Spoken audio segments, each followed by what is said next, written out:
बिहाने बिहाने सबाइके जोहार होते मैं सरोज कुड़मी तराके नेहर करुन हमारे छट्टा मोट्टा हिस्ट्री ऑफ द डे कर एपिसोड है। आज एक 29 अप्रैल कर दिन और 29 अप्रैल ऐतिहासिक घटना हम तोरा सामने लेकिन हाजिर आई हूँ।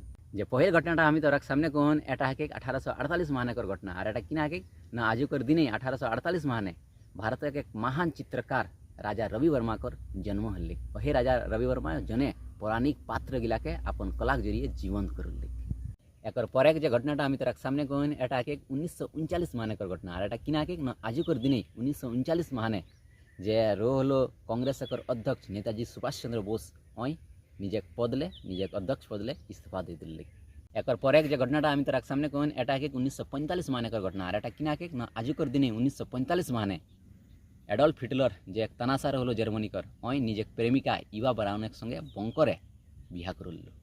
एक पर जो घटनाटा लगे एटा है 1991 महाने कर घटना और एटा किना है ना आज कर दिन 1991 महाने चटगामे एक भीषण बांग्लादेश कर चटगामे एक भीषण चक्रवात आइले जाकर नाम रोल 02B। अह चक्रवात ताई जान माले तो क्षति हेले के साथ ही साथ 1,38,000 लोग मारा गला। एक पर जो घटनाटा है एटा है 2020 महाने कर घटना और एटा किना है ना आज कर दिन भारत के महान अभिनेता इरफान खाने कर कैंसर खातिर और मृत्यु हो गई। तो आज कर हिस्ट्री ऑफ द डे कर एपिसोड इतने एक बार फिर से सबाई के जोहार करो।